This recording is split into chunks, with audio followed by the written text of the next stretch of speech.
Salut les amis, c'est Kickoff et aujourd'hui on va parler de la série sur Netflix Neon Genesis Evangelion.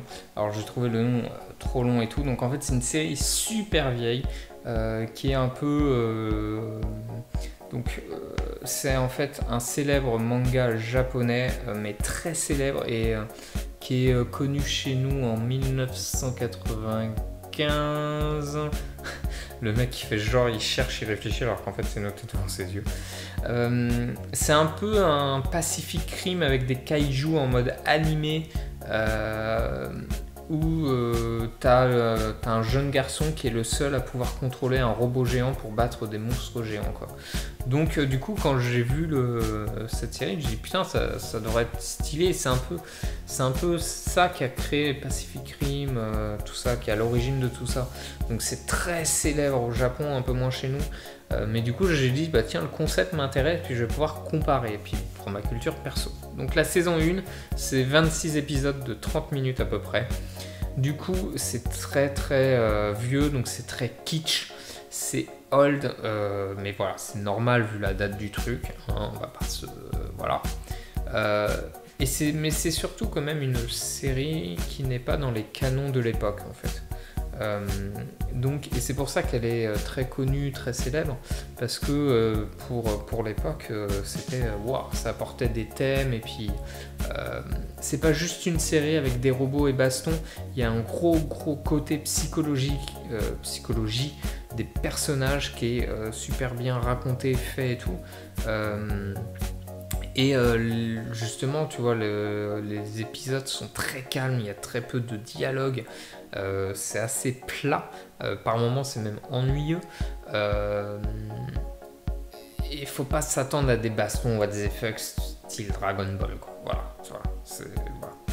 Et en fait, ce qui est drôle, il y a un truc drôle dans cette série, c'est que les épisodes en fait, ils se terminent secs, en pleine conversation brutalement, et t'as pas la suite dans l'épisode suivant.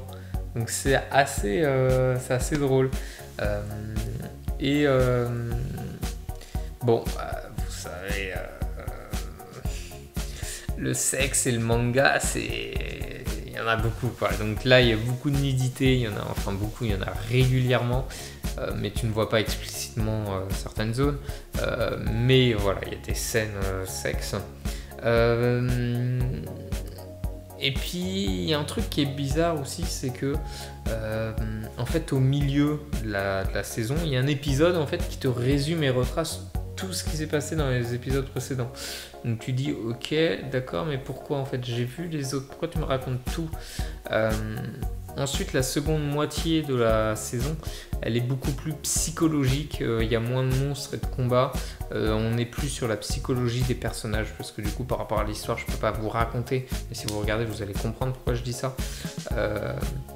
Par contre franchement voilà, gros scandale, vers la fin ils avaient pas trop de budget, donc ils faisaient en fait des plans fixes avec juste le son, et il y en a une c'est trop ouf, t'as 30 secondes où ça bouge pas en fait, donc t'as juste une image qui bouge pas et puis les trucs ils parlent et tout pendant 30 secondes, et en fait parce qu'à la fin de la série ils avaient plus trop le budget, et donc pour réduire le coût et finir la série, ils ont décidé de faire des plans fixes comme ça où ça parle et t'as juste le son, voilà.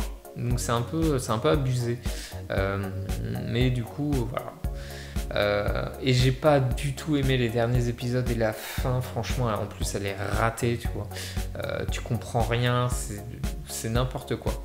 Du coup pour la fin en fait faut regarder le film qui s'appelle End of Evangelion, un truc comme ça, la fin d'Evangelion, et en fait donc ils ont voulu refaire un film en fait qui raconte les 2 derniers épisodes, donc la fin de la série, de la saison 1, et du coup le film est vachement bien, super bien réussi, et tu comprends la fin, tu comprends toute l'histoire, et c'est une vraie fin digne de ce nom, voilà. Donc sur cette saison, ouais franchement je la conseillerais pas, Si vraiment vous êtes intéressé et tout, mais pour moi, c'est... Voilà, je l'ai regardé plus par curiosité. J'ai été plus ou moins déçu, plus pour ma culture, quoi. Mais je pourrais pas vous dire que c'est un super truc de ouf de par la date et puis il faut aimer le style, le genre, quoi. Voilà. Donc dites-moi vous en commentaire ce que vous en avez pensé. N'hésitez pas à liker, partager, commenter. Et moi je vous dis à la prochaine les amis pour notre vidéo. Bye bye.